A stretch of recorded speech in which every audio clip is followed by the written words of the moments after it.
మీరు ఒక 17-20 లక్షలు లోన్ పెట్టి బ్యాంక్ లోన్ పెట్టి ఒక కార్ కొని తెలిసిన వాళ్ళకి ఫ్రెండ్స్ కి రిలేటివ్స్ కి వీళ్ళందరికీ ఒకసారి చెప్పి చూడండి, కంగ్రాట్స్ చెప్తూ పార్టీ ఎక్కడ చాలా మంచి డెసిషన్ తీసుకున్నామని మిమ్మల్ని పొగుడుతారా లేదా? అలాగే ఈఎంఐలతో మీకు అవసరమైన దానికంటే మీ స్థాయికి తగిన దానికంటే హైయర్ గా ఉన్న మొబైల్స్ కానీ ఫర్నిచర్ కానీ టీవీలు వాషింగ్ మిషన్లు రిఫ్రిజిరేటర్స్ మీకు సరిపడే దానికంటే ఇంకాస్త లగ్జరీగా కొని చూడండి. తెలిసిన వాళ్ళు బంధువులు స్నేహితులు వీళ్ళంతా మీకు కంగ్రాచులేట్ చేస్తారు అండ్ మిమ్మల్ని పార్టీ అడుగుతారు. అండ్ మరీ ముఖ్యంగా పెళ్లి చేసుకునేటప్పుడు తల్లిదండ్రులు కానీ అండ్ చేసుకునే వాళ్ళు కూడా ఫ్రెండ్స్ అండ్ ఫ్యామిలీ మెంబర్స్ ని పిలుస్తున్నప్పుడు ఖచ్చితంగా గ్రాండ్ గా చేయాలి. అండ్ భోజనాలు అయితే 1 కాదు 2 కాదు 20 ఐటమ్స్ 60 ఐటమ్స్ 100 150 ఐటమ్స్ అని అండ్ అలా భారీగా ఖర్చు పెడుతున్నప్పుడు కూడా సొసైటీ మనల్ని మెచ్చుకుంటుంది. కానీ ఆ కార్ కొంటున్నాడు, ఆ కార్ కి ఎంత లోన్ తీసుకొని కొన్నాడో, దానికి ఎంత వడ్డీ కట్టాలో, ఆ ఫర్నిచర్లు ఐఫోన్లు వాషింగ్ మిషన్లు వీటన్నిటికీ ఈఎంఐల భారం తన మీద ఎంత పడుతుందో అయ్యో పాపం అని ఒక్కసారి కూడా సొసైటీ మనల్ని రిలేటివ్స్ మనల్ని ప్రశ్నించారు కదా. కానీ అదే మీరు ఒక 10 లక్షలతోనో 5 లక్షలతోనో బిజినెస్ స్టార్ట్ చేస్తున్నానని చెప్పండి, అమ్మో బిజినెస్ ఎంత మంది నష్టపోయారు అంటారు. స్టాక్ మార్కెట్ లోను ఇంకెక్కడో ఇన్వెస్ట్మెంట్ చేస్తున్నారన్నా వాళ్ళు నష్టపోయారు వీళ్ళు నష్టపోయారని మీరు ఇన్వెస్ట్మెంట్ చేసి గ్రో అవుదాం అనుకునే దాంట్లో మాత్రం సొసైటీ మిమ్మల్ని భయపెడుతుంది. వెరాజ్ అప్పులు చేసి మన స్థాయికి మించి మనం బయటికి రిచ్ గా కనిపించడానికి చేసే ప్రతి ప్రయత్నాన్ని సొసైటీ అప్రిషియేట్ చేస్తుంది. వాళ్ళకేం పోయింది? ఈఎంఐల భారంతో నెల నెల ఉంటున్న జీతం మొత్తం ఈ లోన్లకే పోతూ అసలు సరిగ్గా 3 పూట్లు కడుపు నిండా తినడానికి వీడికి మిగులుతుందా లేదా అని సొసైటీకి ఏం అవసరం? మన ఇంటి రెంట్ కరెంటు బిల్లు సొసైటీకి ఏం అవసరం? మనం ఎలా కనిపిస్తున్నాం అనేదే సొసైటీకి ఇంపార్టెంట్ కదా. ఇన్ఫాక్ట్ దానికోసమే కదా మనం అంతా బతుకుతున్నాం. రాంగ్ థింగ్స్ చేసేటప్పుడు లోన్స్ తీసుకొని ఏవేవో కొనేటప్పుడు ప్రౌడ్ గా ఫీల్ అవుతాం, ఏదో గ్రేట్ థింగ్స్ చేస్తున్నట్టు ఫీల్ అవుతాం మనం. బట్ ఏదన్నా నిజంగా లైఫ్ లో గ్రో చేద్దాం అనుకున్నప్పుడు మాత్రం మనం భయపడతాం, దానికంటే ఇంకెక్కువగా సొసైటీ భయపెడుతూ ఉంటుంది. సో ఫ్రెండ్స్, ఇవాళ వీడియోలో నేను చెప్తున్నది ఎక్కడో ర్యాండమ్ గా ఉంటున్న కంటెంట్ కాదు. నేను పర్సనల్ గా నా లైఫ్ లో ఎక్స్పీరియన్స్ అయిన ఈ 5 థింగ్స్ ని ఇవాళ వీడియోలో మీతో షేర్ చేస్తున్నాను. ఇవి మీరు విని జాగ్రత్తగా అర్థం చేసుకొని మీకు ఎంతవరకు పనికొస్తుందని మీరు అప్లై చేసుకోగలిగితే అవుట్ సైడ్ ఉంటున్న మెటీరియలిస్టిక్ వరల్డ్ తో డిస్కనెక్ట్ అయ్యి, లైక్ ఈ రిలేటివ్స్ కోసం ఫ్రెండ్స్ కోసం బయట మనల్ని చూసే జడ్జ్ చేసే వాళ్ళ కోసం మనం ఇప్పటి వరకు బ్రతుకుతూ వచ్చిన మన లైఫ్ స్టైల్ ని మార్చుకుంటూ ఇక నుంచి మీకోసం మీ భార్య పిల్లలు తల్లిదండ్రుల కోసం ఏం చేస్తే మీరు మీ ఫ్యామిలీ బాగుంటారు, ఆర్థికంగా కానీ మానసికంగా కానీ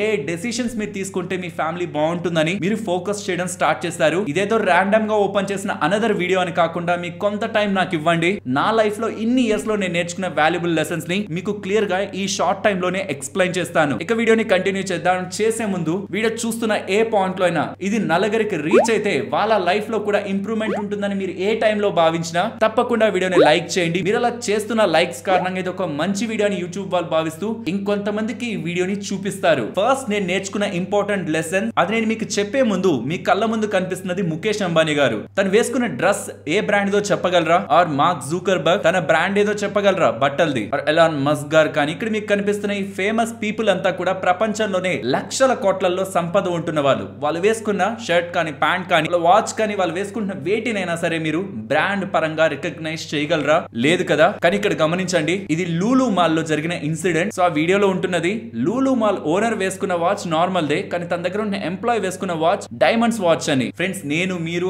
మన చుట్టుపక్కల ఉన్న చాలా మంది మైండ్స్ లో ఏమనుకుంటూ ఉంటాం, మనం ఒక మంచి బ్రాండెడ్ వేసుకోవాలి, షర్ట్స్ కానీ ప్యాంట్స్ కానీ ఆర్ యూస్ చేస్తున్న యాక్సరీస్ కానీ ఒక బ్రాండెడ్ అయి ఉండాలి, ఒక ఎక్స్పెన్సివ్ అయి ఉండాలి. ఎందుకు? మనం వాడుకోవాలి, మనకు కంఫర్ట్ ఉండాలనే దానికంటే నలుగురి మధ్యలో అది మనం వేసుకొని తిరుగుతున్నప్పుడు మనకు ఒక వాల్యూ ఉంటది, మనల్ని రికగ్నైజ్ చేస్తారు, ఆర్ మనల్ని ఒక పేదవాళ్ళు అనుకోరు, వీడికి కూడా ఎంతో కొంత ఉంటుందని ఒక రెస్పెక్ట్ ఉంటుందని మనం ఆ రెస్పెక్ట్ ని ఆ బ్రాండ్స్ ద్వారా డెరైవ్ చేయాలనుకుంటూ ఉంటాం కదా. అండ్ బిలీవ్ మీ, నేను కూడా ఒక పాయింట్ వరకు ఇదే మైండ్ సెట్ తో ఉండేవాడిని చదువుకునే రోజుల్లో. బట్ లేటర్ ద స్టేజ్ ఆలోచించడం మొదలు పెట్టిన తర్వాత నుంచి నాకు అర్థమైనది ఆ మనిషికి నెట్వర్త్ ఎంత ఉంది, తన దగ్గర ఎంత ఆస్తుందనే దాన్ని బట్టి తను వేసుకున్న వాటికి విలువ వస్తుంది, కానీ వేసుకున్న వాటిని బట్టి ఒక మిడిల్ క్లాస్ పర్సన్ కి పూర్ పర్సన్ కి వాల్యూ రాదని. ఇదే మీకు సింపుల్ గా చెప్తాను. నేను ఒక రిక్షా తొక్కేవాడిని అనుకుందాం, లేకపోతే ఒక బయట ఒక చిన్న షాప్ లో పనిచేసేవాడిని అనుకుందాం. నేను ఒక 2 lakhs విలువ చేసే షర్ట్ వేసుకొని మీకు కనిపిస్తే నిజంగా అది ఒక బ్రాండెడ్ షర్ట్ అని మీరు నమ్ముతారా? ఆర్ ఏదైనా ఒక మంచి యాక్సరీ ఆర్ మంచి షూ పెట్టుకున్నా అదేదో కాపీ అనుకోరా? అది లైక్ ఒక డూప్లికేట్ అనుకోరా? అదే ముఖేష్ అంబానీ గారు గోల్డ్ ప్లేటెడ్ వాచ్ వేసుకుంటే మీరు రెండో క్వశ్చన్ లేకుండా ఖచ్చితంగా అది గోల్డే, లేకపోతే జస్ట్ స్టోన్స్ తో ఉంటున్న వాచ్ వేసుకున్నా అది ఖచ్చితంగా డైమండ్సే, అది కోట్లలో ఉంటుందని ఈజీగా నమ్మేస్తారు కదా. అది ఎలా వచ్చింది? సో పర్సన్ వల్ల తను వేసుకున్న వాటికి వాల్యూ వచ్చిందా, వేసుకున్న వాటి వల్ల పర్సన్ కి వాల్యూ వచ్చిందా? ఇన్ సింపుల్ టర్మ్స్, మీరు ఒకవేళ లగ్జరీ బ్రాండ్స్ లైక్ ఐఫోన్స్ కానీ ఆర్ వాడుతున్న బట్టలు కానీ యాక్సరీస్ కానీ ఆర్ అన్నెసరీగా కార్స్ వేరే వేరే వాటికి మీకు కావాల్సిన దానికంటే ఎక్కువ వాటికి స్పెండ్ చేయాలనే మైండ్ సెట్ ఉంటే గుర్తుంచుకోండి, మీరు ఏవి కొంటున్నా మీ వెనక అప్పులుండి మీకు సరైన స్థాయిలో ఫైనాన్షియల్ వెల్త్ లేకపోతే ఒక సర్టైన్ పీరియడ్ తర్వాత అవన్నీ ఉన్నా మీకు సొసైటీలో ఎటువంటి వాల్యూ ఉండదు. ఇనిషియల్ గా కొంటున్నప్పుడు ఎంకరేజ్ చేస్తారేమో, బట్ లేటర్ ద టైం దాన్ని ఎవరు కూడా పట్టించుకోరు. అలా కాకుండా మీరు వాటన్నిటిని పక్కన పెట్టి స్టార్టింగ్ లో వాచ్, ఏ వాచ్ లో అయినా మీకు అదే టైం కదా కనిపిస్తుంది, మీకు బట్టల్లో కానీ యాక్సరీస్ లో కానీ నిజంగా బ్రాండ్ అంతా పెట్టాల్సిన నీడ్ లేదనేది పర్సనల్ గా నా ఒపీనియన్. మీరు అవన్నీ నార్మల్ గా పెడుతూ మీ సెల్ఫ్ డెవలప్మెంట్ మీద, ఫ్యామిలీ రిలేటెడ్ గా, ఇన్వెస్ట్మెంట్స్ పరంగా మీరు స్పెండ్ చేస్తూ మీరు ఒక సర్టైన్ స్టేజ్ కి గ్రో అయిన తర్వాత ఈవెన్ మీరు రోడ్ సైడ్ అమ్ముతున్న వాచ్ వేసుకున్నా ఇదేదో లగ్జరీ వాచ్ అయింటుంది, ఇది ఒక 5-10 lakhs అయింటుందని మీ దగ్గర ఉన్న వెల్త్ ని బట్టి మీరు వేసుకున్న యాక్సరీస్ కి వాల్యూ వస్తుంది. సో నేను నేర్చుకుంది పర్సనల్ గా self value or self brand outside brands కి అట్రాక్ట్ అయ్యి అవి మన సెల్ఫ్ ఇమేజ్ ని ఆర్ సెల్ఫ్ బ్రాండింగ్ ని పెంచుతాయనే ఒక అపోహతో మాత్రం స్టార్టింగ్ స్టేజెస్ లో పెద్ద మొత్తంలో యాక్సరీస్ కి, ఫర్నిచర్ కి, బట్టలకి, వీటికి వాటికి జస్ట్ బ్రాండ్ అనే పేరుతో మాత్రం మీకు కావాల్సిన దానికంటే 3-5 డబ్బుల్ని ఖర్చు పెట్టద్దు. మీకు ఒక 100 crores 200 crores నుండి మీరు ఒక 5-10 lakhs విలువైన వాచ్ కొంటున్నారంటే అది నథింగ్. బట్ మంత్లీ శాలరీ 50-60,000 ఉంటూ 20-30,000 వాచ్ కొంటున్నారు, ఆర్ 7-8,000 వర్త్ చేసే డ్రెస్సుల్ని కొంటున్నారు. మెజారిటీ ఆఫ్ మీ ఎక్స్పెన్సెస్ అంతా వీటికి వెళ్తున్నాయి. మీకు సేవ్ చేయడానికి, ఇన్వెస్ట్మెంట్ చేయడానికి, ఆర్ ఫ్యామిలీ రిలేటెడ్ గా స్పెండ్ చేయడానికి మనీ మీకు మిగలట్లేదు అంటున్నప్పుడు వీటిపైన అంత స్పెండింగ్ చేయడం కరెక్ట్ కాదనేది నా ఒపీనియన్. సో సెల్ఫ్ బ్రాండింగ్ మీద ఫోకస్ చేయండి, అవుట్ సైడ్ బ్రాండ్స్ మీద స్పెండ్ చేయడం తగ్గించండి. Second the social media. Friends, ఇది నమ్మరు, నేను చెప్తుంటే మీకు ఇది ఎలా ఉంటుందంటే ర్యాండమ్ గా ఏదో చెప్పేస్తున్నాడులే అనుకుంటారు, కానీ ఈ టాపిక్ ని అస్సలు మిస్ చేయకండి. నేను దీని రిలేటెడ్ గా చాలా టైం బ్యాక్ నుంచి థింక్ చేస్తున్నాను. అందులో ఉన్న డేటాను మీకు నేను సింపుల్ గా ఎక్స్ప్లెయిన్ చేస్తాను, జాగ్రత్తగా గమనించండి. 2020 వైరస్ తర్వాత నుంచి మీరు ఒక్కసారి మీ చుట్టుపక్కల ఉంటున్న ఎన్విరాన్మెంట్ ఒకసారి గమనించండి. కొంచెం పెద్దవాళ్ళు కానీ ఆర్ మీకు తెలిసిన వాళ్ళు కానీ అప్పటి వరకు సోషల్ మీడియాను చూస్తున్నది ఒక ఎత్తు అయితే, దాని తర్వాత సోషల్ మీడియాకి అడిక్ట్ అయిన విధానం ఇంకొక 2-3 ఉంటది. నాకు తెలిసి అసలు ఫోన్ లో బేసిక్ థింగ్స్ కూడా తెలియని వాళ్ళు ఇప్పుడు సోషల్ మీడియాలో కామెంట్స్ పెట్టడం, లైక్ చేయడం, ఓపెన్ చేయడం, సర్చ్ చేయడం, కన్స్యూమ్ చేయడం, సోషల్ మీడియా కంటెంట్ ని కన్స్యూమ్ చేయడంలో చాలా ఎక్కువ టైం ని స్పెండ్ చేస్తున్నారు. సో ఇక్కడ నా ప్రాబ్లం సోషల్ మీడియాలో ఎక్కువ టైం స్పెండ్ చేస్తున్నారు, టైం వేస్ట్ అవుతుంది, హెల్త్ కి మంచిది కాదు, ఇవి నా కన్సర్న్స్ కాదు. సోషల్ మీడియా వల్ల మన బిహేవియర్ లో పెద్ద మొత్తంలో చేంజ్ వస్తుంది. మీరు ఏం వేసుకుంటున్నారు, ఏం తింటున్నారు, ఎక్కడికి వెళ్ళాలనుకుంటున్నారు, నెక్స్ట్ ఏం చేయాలనుకుంటున్నారు, ప్రతి ఒక్కటి సోషల్ మీడియా డిసైడ్ చేస్తుందంటే మీరు నమ్ముతారా? నమ్మరా? సరే, అది మాట్లాడుకుందాం దాన్ని. బట్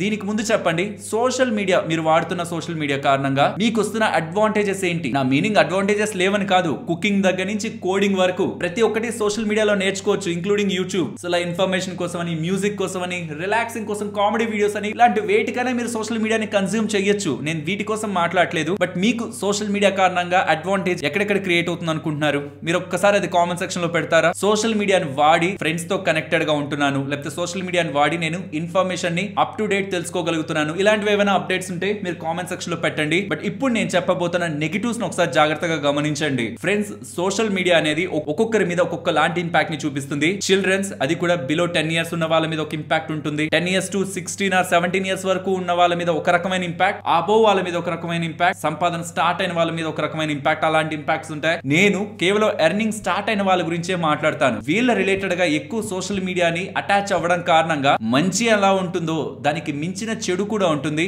మంచిని ఎలాగో మీరు చెప్పుంటారు కామెంట్ సెక్షన్ లో, చెడు గురించి ఇప్పుడు నేను మాట్లాడతాను. మనం ఎక్కువగా లగ్జరీ కంటెంట్స్ కి, లైక్ ఎవరెవరైతే కొంత రిచ్ లైఫ్ ని చూపిస్తుంటారో వాళ్ళకి ఎక్కువ అట్రాక్ట్ అవుతుంటారు, కొంత పాష్ గా ఉంటున్న వాళ్ళకి అట్రాక్ట్ అవుతారు. హోమ్ టూర్స్ లో, లగ్జరీ హోమ్ టూర్స్ కి ఎక్కువగా వ్యూస్ ఉంటుంటాయి. గ్లామరస్ వరల్డ్, మీకు ఆకలి ఉన్నా లేకపోయినా ఏదో ఒక ఫుడ్ వీడియో మీకు కనిపిస్తూనే ఉంటుంది. ఆ వీడియోస్ చూసి ఇది బాగుంది, అది బాగుందని మీరు వింటుంటే నిజంగా నెక్స్ట్ టైం మీకు ఆకలి లేకపోతున్నా హోటల్స్ దగ్గరికి వెళ్ళి అది తినాలని ఒక mind set. In simple terms, social మీడియాలో మీరు కన్స్యూమ్ చేస్తున్న కంటెంట్ కారణంగా అది మీకు అవసరమా లేదా అనేది పక్కన పెడితే దానిపై క్రియేట్ అయిన ఇంట్రెస్ట్, మైండ్ లో మీకు క్రియేట్ అవుతున్న అటాచ్మెంట్ ఎలా అయినా వస్తువు మీ దగ్గర కూడా ఉండాలనేలా, మీకు నీడ్ ఉన్నా లేకపోయినా వాటిని మీరు కొంటారు. సో మీరు కొనాలనుకున్న దానికంటే హయ్యర్ గా మిమ్మల్ని కొనేలా మోస్ట్ ఆఫ్ ద సోషల్ మీడియాలో ఉంటున్న కంటెంట్స్ లైక్ కార్ కానీ, బైక్ కానీ, జ్యువెలరీ కానీ, యాక్సరీస్ కానీ, క్లాత్స్ కానీ, ఇంటీరియర్స్ కానీ, ఫర్నిచర్స్ కానీ, మీరు చూస్తున్న కంటెంట్ మీకు తెలిసి తెలియకుండానే మిమ్మల్ని ఇన్ఫ్లుయెన్స్ చేస్తాయి హయ్యర్ సైడ్ అప్గ్రేడ్ అవ్వాలనేలా. అండ్ సోషల్ మీడియా అల్గారిథమ్స్ ఎలా వర్క్ అవుతూ ఉంటాయంటే, మీరు ఏదో ఒక పని మీద సోషల్ మీడియాని ఓపెన్ చేసి ఆ వీడియోని వరకు చూసి వచ్చేద్దాం అనుకున్నప్పుడు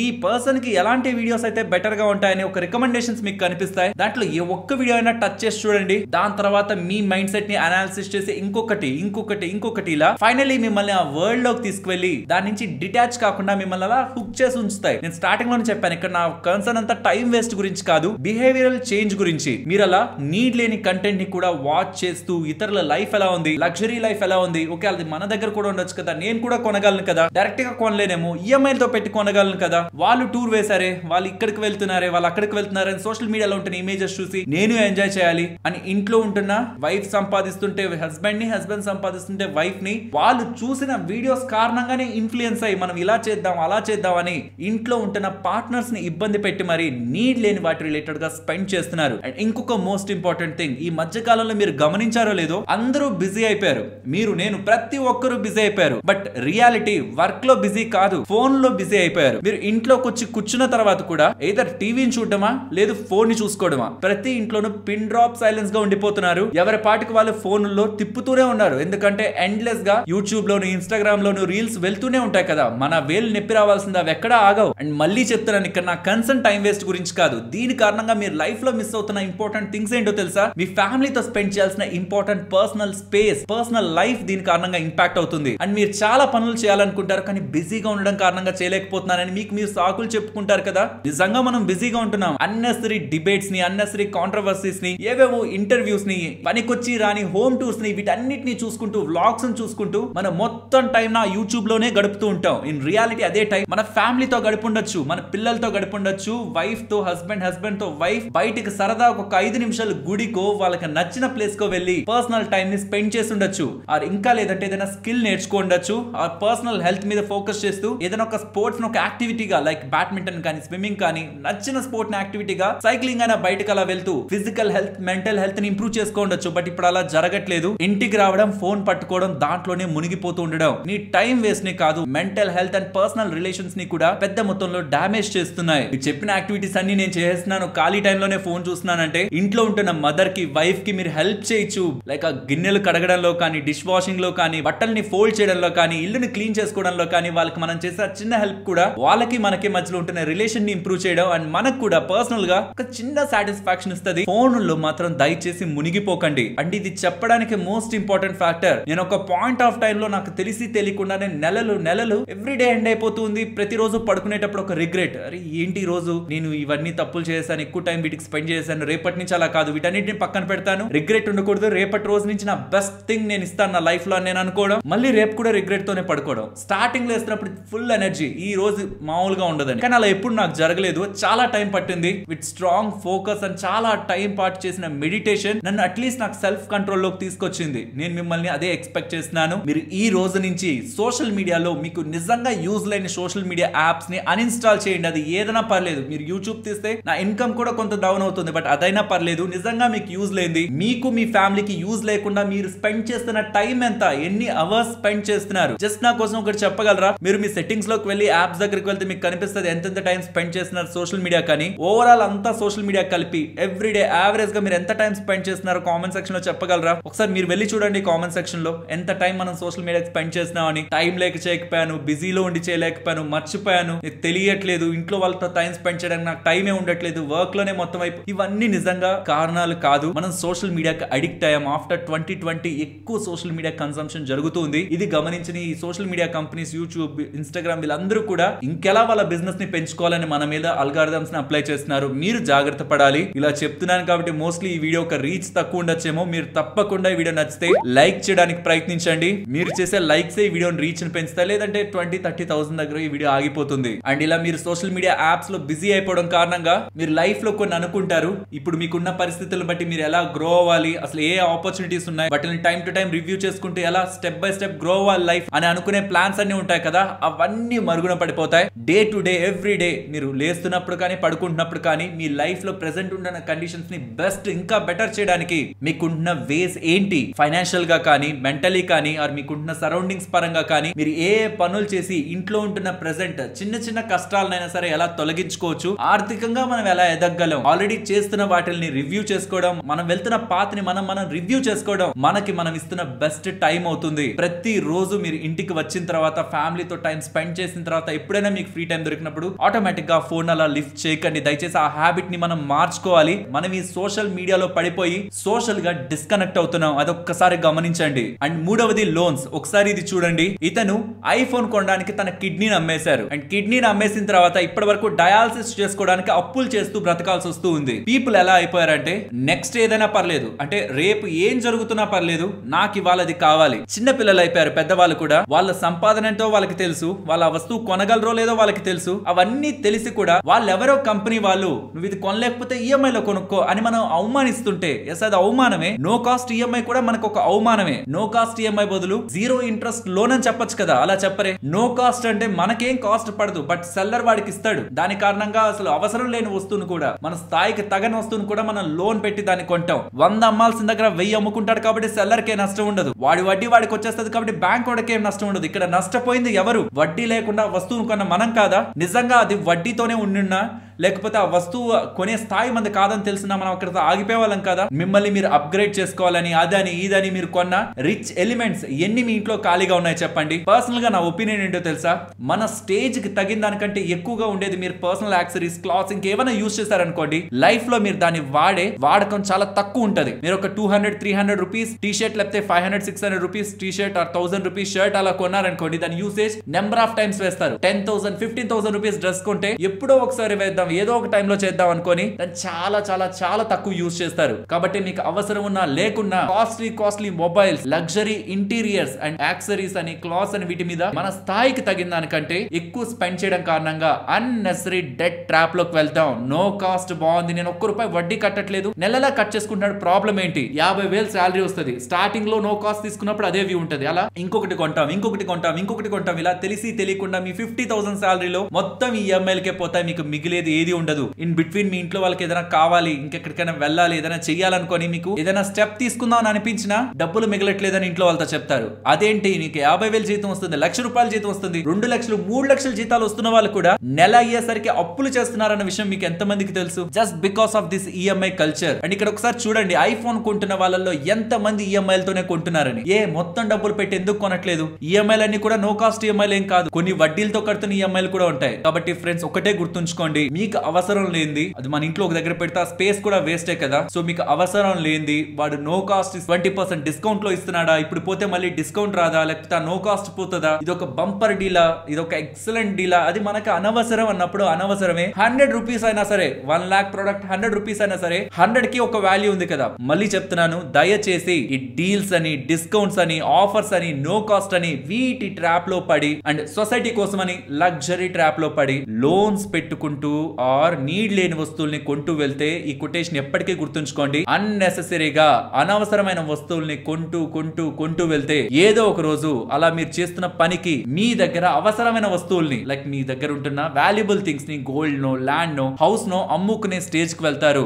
జల్సాలు ఎలాంటివంటే మనల్ని అవి ముంచేసే వరకు మనకి తెలియదు. నేను ఇలా చెప్తుంటే ఎలా అనిపిస్తుంది అంటే, పర్సనల్ సాటిస్ఫాక్షన్ అంటే ఒకటి ఉంటది కదా, లైఫ్ అంతా ఒక రూల్స్ తోనే ఇలానే బ్రతకాలని ఎందుకు? అక్కడక్కడ మనం కొంత ఎక్స్పెన్సివ్ గా ఉండాలి కదా, కొంత లగ్జరీగా ఉండాలి కదా. మీకు ఎంత శాలరీ వస్తుందో అందులో ఎంత వీటికి ఖర్చు పెడుతున్నారో ఒకసారి రాస్తారా అండి? మీకు ఎంత నెల శాలరీ వస్తుంది, అందులో బేసిక్ థింగ్స్ కి ఎంత మీరు ఖర్చు పెడుతున్నారు, అండ్ నెలలా ఈ స్విగ్గీ జొమాటో నుంచి ఆర్డర్స్ కి ఎంత ఖర్చు పెడుతున్నారు, బయటకు వెళ్తున్నప్పుడు అన్నెసరీగా ఖర్చు పెడుతున్న ఫుడ్ వాటి పైన ఎంత ఉంది, స్పెండింగ్ ఎంత ఉంది, ఇవన్నీ ఒకసారి నోట్ చేస్తారా? అందులో నిజంగా వాల్యుబుల్ థింగ్స్ మీరు ఎంత స్పెండ్ చేస్తున్నారో ఒకసారి చూసుకోండి. మీ శాలరీలోంచి మినిమం 20% అయినా మీరు సేవ్ చేసి ఇన్వెస్ట్మెంట్ చేయగలుగుతున్నారా? ఎక్కడండి, లోన్స్ ఈఎంఐలకే పోతున్నాయి కదా. నేను చెప్పేది అదే, నీడ్ లేని వాటిల్ని లోన్స్ లో తీసుకోవడం దేనికి? మీ పిల్లల రిలేటెడ్ గా మీరు ఎడ్యుకేషన్ ని ప్లాన్ చేయండి, మీ రిలేటెడ్ గా రిటైర్మెంట్ ని ప్లాన్ చేయండి, ఆర్ మీరు ఏదైనా బిజినెస్ రిలేటెడ్ గాను ఎక్కడికైనా ట్రావెల్ చేయాలనుకుంటున్నాం, మీ ఎక్స్పీరియన్సెస్ రిలేటెడ్ గా ప్లాన్ చేయండి. నేను మీలానే చెప్తున్నాను, ఉన్నది ఒకటే లైఫ్, బట్ ఈ మెటీరియలిస్టిక్ వరల్డ్ కి స్పెండ్ చేయడం కాకుండా మీ ఓన్ ఎక్స్పీరియన్సెస్ కి,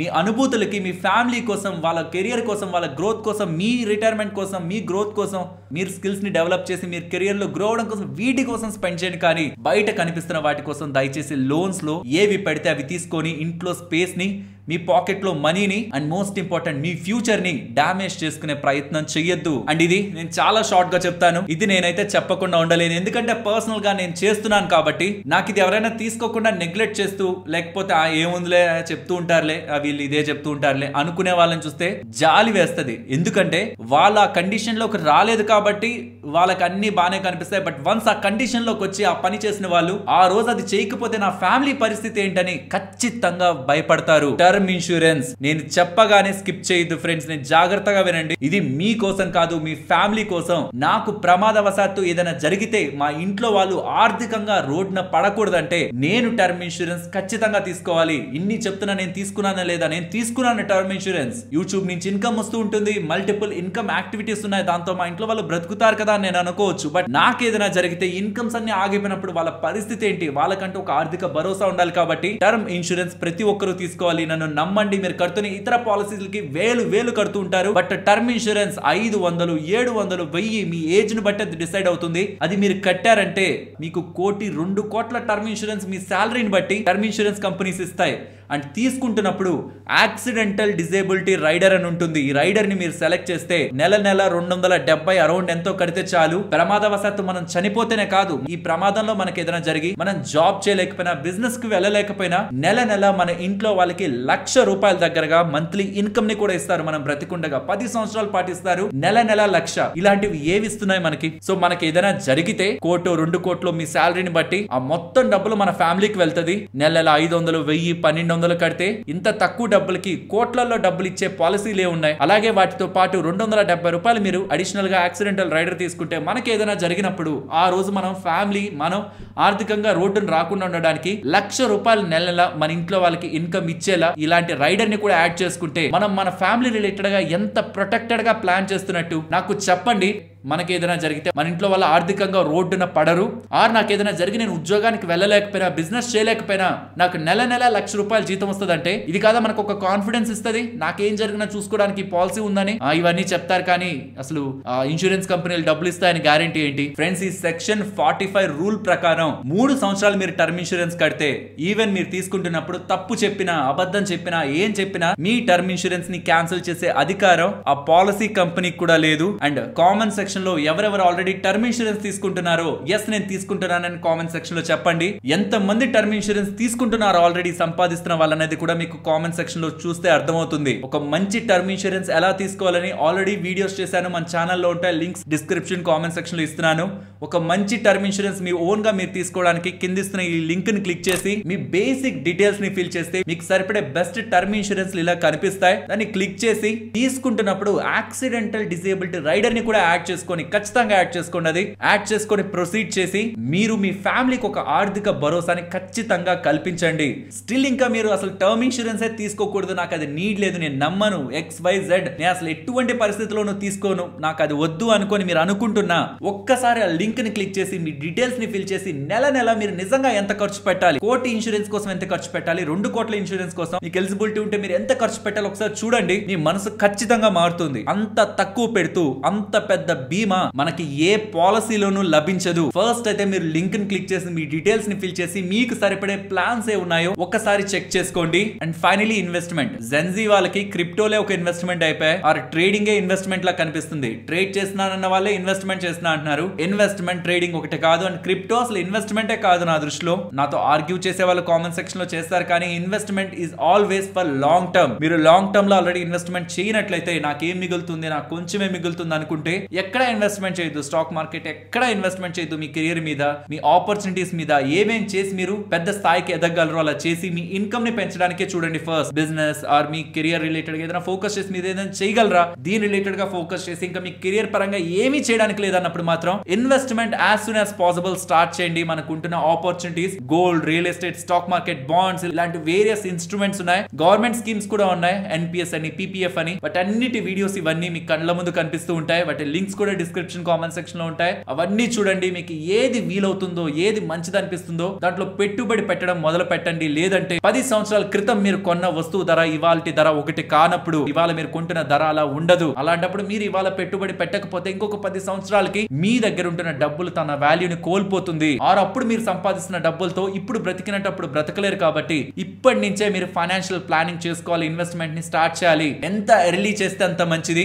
ఇక్కడ ఈ ఎగ్జాంపుల్ ని స్క్రీన్ పైన గమనించండి. గమనించండి. పర్సన్ ఏ, పర్సన్ బి. పర్సన్ ఏ 25 సంవత్సరాలు అండ్ 25 సంవత్సరాలు వచ్చినప్పటి నుంచి ఇన్వెస్ట్మెంట్ స్టార్ట్ చేశాడు. బట్ అదే పర్సన్ బి 25 సంవత్సరాలు ఉన్నప్పుడు ఇన్వెస్ట్మెంట్ చేయగలిగి కూడా అన్నెసరీ వాటికి ఖర్చు పెట్టుకుంటూ వెళ్లి 30 సంవత్సరాల నుంచి ఇన్వెస్ట్మెంట్ స్టార్ట్ చేశాడు. బట్ 25 సంవత్సరాల నుంచే ఇన్వెస్ట్మెంట్ స్టార్ట్ చేసిన వ్యక్తి 10,500 కడుతూ సంవత్సరం 12% తో అది గ్రో అవుతుందని చూస్తే 6,80,00,000 వస్తే 5 సంవత్సరాల తర్వాత స్టార్ట్ చేసిన అతను ఫస్ట్ స్టార్ట్ చేసిన అతని కంటే 50% ఎక్కువ ఇన్వెస్ట్మెంట్. ఫస్ట్ స్టార్ట్ చేసిన అతను 10,500 బట్ సెకండ్ స్టార్ట్ చేసిన అతను 16,000. అంటే అందులో 50% కంటే ఎక్కువ ఇన్వెస్ట్మెంట్ ని చేస్తూ వచ్చిన ఇద్దరికి 60 సంవత్సరాలు వచ్చే టైం కి పర్సన్ ఏ కంటే పర్సన్ బి 1,20,00,000 తక్కువ సంపాదిస్తాడు. అదేంటి పర్సన్ ఏ కంటే పర్సన్ బి 50% ఎక్కువగా కదా నెల నెల ఇన్వెస్ట్మెంట్ చేస్తున్నాడు, స్టిల్ ఇంకా 1,20,00,000 తక్కువ రావడం ఏంటి అంటే పవర్ ఆఫ్ కాంపౌండింగ్. ఎప్పుడు మనం ఎంత టైం ఇన్వెస్ట్మెంట్ చేసామన్న దాని మీద ఎక్కువ ప్రయారిటీ ఉంటది. అలానే మీకు కొంత డబ్బులు వస్తున్నప్పుడే నెల 500, 1000 రూపాయలు అలా దానికే పెట్టుకుంటూ వెళ్ళిపోండి కోట్లు సంపాదిస్తారని నేను చెప్పను. స్టార్టింగ్ లో 500, 1000, 2000, 5000 మీరు మీ పర్సనల్ గా స్పెండ్ చేసి మీ కెరియర్ పరంగా మీకున్న ఆపర్చునిటీస్ పరంగా గ్రో అయ్యి నెల 20,000, 30,000 ఇన్వెస్ట్మెంట్ చేసే స్టేజ్ కి మీరు వెళ్ళాక ఇంకా కెరియర్ పరంగా మీరు ఇన్వెస్ట్మెంట్ చేయాల్సిందే లేదు, గ్రో అవ్వాల్సిందే లేదు అనుకునే స్టేజ్ కి వెళ్ళిన తర్వాత నుంచి మాత్రం ఎప్పటికప్పుడు మీరు చేసే ఇన్వెస్ట్మెంట్స్ కేవలం మీకోసమే కాదు మీ ఫ్యామిలీ ఉంటున్న ప్రతి ఒక్కరికి కూడా ఆర్థిక భరోసాని కల్పిస్తూ మీరు లైఫ్ లో ఏం చేయాలనుకుంటున్నా ఫైనాన్షియల్ గా నాకు ఏ ప్రాబ్లం లేదు అనుకునే సెక్యూరిటీని మీకు మీ ఎర్లీ ఇన్వెస్ట్మెంట్ ఫ్యూచర్ లో క్రియేట్ చేస్తాయి. అండ్ నాకు తెలిసి వీడియోని ఇప్పటి వరకు చూసిన వాళ్ళు చాలా తక్కువ ఉంటారు. బికాస్ ఇది ఒక జనరల్ ఫ్లో లా ఉంటున్న కాన్సెప్ట్ కదా. సోద్ అనుకుంటున్న వాళ్ళు, టైం వేస్ట్ అనుకుంటున్న వాళ్ళు కూడా బోల్డ్ మంది ఉంటారు. బట్ ఇప్పటి వరకు మీరు ఈ వీడియోని చూస్తుంటే మాత్రం మీకు ఈ వీడియో నచ్చిందా లేదా, నేను మీకు టైం వేస్ట్ చేశానని మీకు అనిపిస్తుంటే అది కామెంట్ సెక్షన్ లో చెప్పండి. లేదు మీకు నచ్చింది అనుకుంటే ఈ వీడియో నుంచి మీరు తీసుకువెళ్తున్న ఇంపార్టెంట్ వాల్యుబుల్ పాయింట్ ఏంటనేది కూడా నాకు కామెంట్ సెక్షన్ లో చెప్పండి. And I'm waiting for your valuable feedback. And మీరు వెళ్లే ముందు ఈ వీడియో ఇంపార్టెంట్ అనిపిస్తే తప్పకుండా మన వాట్సాప్ గ్రూప్స్ అన్నిట్లోనూ షేర్ చేస్తూ ఇలాంటి ఇంట్రెస్టింగ్ కంటెంట్స్ బోల్డ్ మన ఛానల్లో ఉన్నాయి అండ్ వస్తూ ఉంటాయి. కంటెంట్ నచ్చితే ఛానల్ ని సబ్స్క్రైబ్ చేసి ఉంచండి. మరొక ఇంట్రెస్టింగ్ వీడియోతో నేను మళ్ళీ మీ ముందుకు వస్తాను. అంతవరకు టేక్ కేర్. జై హింద్.